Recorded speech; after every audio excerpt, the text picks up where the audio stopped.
I think there's a reason why the era we live in is called the information age.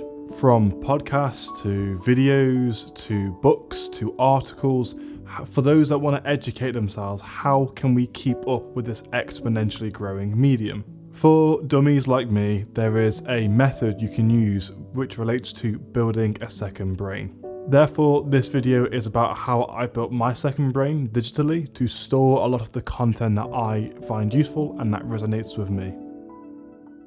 This level is someone who is mindful of the content they consume and they are motivated to educate themselves. However, our brains aren't perfect. We forget things. As the productivity sensei David Allen tells us, our brains are for having ideas, not holding them. If you want to, you can use active recall or spatial repetition as a very effective way to learn something. However, as I've said, since information is growing at an exponential rate, I don't think this is realistic to do for every single piece of content that resonates with us. One of the things that distinguishes us from our primates is our ability to write stuff down either for ourselves or for other people. Nowadays, we can achieve this using a principle called building a second brain by Tiago Forte. There are different ways of doing this. This can be done on Microsoft Word, on Roam, or in my case, Notion, where you can just make a simple list linking you to the type of content you want to store. So if I were to bring up my laptop here, as you can see, this is my Notion page. This is called Information Archive. Just a quick word that I made up for this page.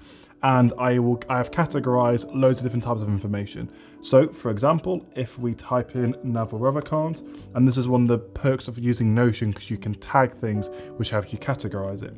So if we go onto this podcast, as you can see, this podcast episode on the Joe Rogan Experience with Neville Ravikant is one of my favorite episodes ever. And what I've done is I've timestamped the most important information. So if I ever want to go back to the golden nuggets from this episode, I can do so really easily. While level 2 is good, and level 2.5 is actually not just having the links, it's doing what I showed you and actually putting a small description about it.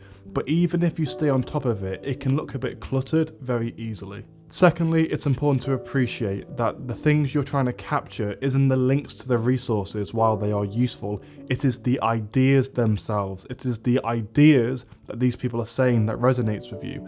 And many ideas are not original, they've been stolen from another source. For example, ever since there were studies related to memorization about active recall and spatial repetition, tens of thousands of people have preached about it on the internet. So in other words, it wasn't their original idea, they're just basing that content or their content on the study that looked into these principles.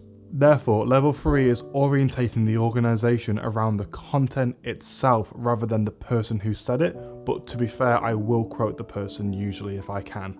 To do this, I use something called Lumen Slipbox, also known as German as the Zettelkasten method, and there's 2 phases I use to do this. So if I were to bring up my laptop again, this is the Zettelkasten method, but before I get onto that, this is the draft page for the Lumen Slipbox. And essentially, I will get an idea. This can be from podcasts, online videos, and books, and as you can see, I will organize it in these categories. So what I will do is, let's just click one, for example, a human or insect. This is how Neville Ravikant talks about how specialization is for insects. And here, I will quote the person, I will put in highlights for the things that I found most important within that, and I will also give my own opinion about that quote or that idea. Then we move on to the Big Daddy database, which is the actual Lumen Slipbox. And this drafts page is linked to the Lumen Slipbox. So if I click on here, for example, it is all linked together and I can add stuff in if I want to. Furthermore, these are categorized into different sections. So for example, productivity, creativity, money, and the list kind of goes on, where a primary source is something that relates to it, secondary kind of relates to it, and tertiary could even go against that idea. And the actual topics are also split into cards or like subtopics, if you will. While this might be very nerdy to some, and to be honest, it kind of is, I think there's 3 main reasons for why it's really good. Firstly, it's organised in a very appealing way. It motivates me to go back to this page and revisit some of the ideas that I've typed down. Secondly, if a friend asks me for some advice, yes, say if it's on finance, or if you're a creator making a YouTube video or writing a book about a specific topic, This could be, I don't know, the top 5 productivity tips. All I've got to do is go onto my Lumen Slipbox and it's all laid out there for me. It's really easy to access. It's just at my fingertips.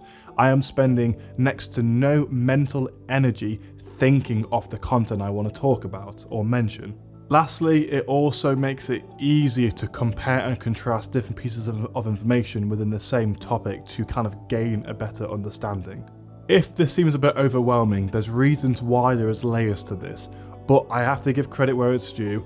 I was inspired to make my own Lumen Slipbox by someone called Elizabeth Phillips, who not only explains her take on why it's important, but also shows you how you can make your own if you have Notion. So definitely check out her video on that. If you enjoyed this video, then you might enjoy the video I did here talking about the 3 levels of content consumption and how we can have a healthier online diet. Thanks for watching, and I'll see you there. Adios amigos.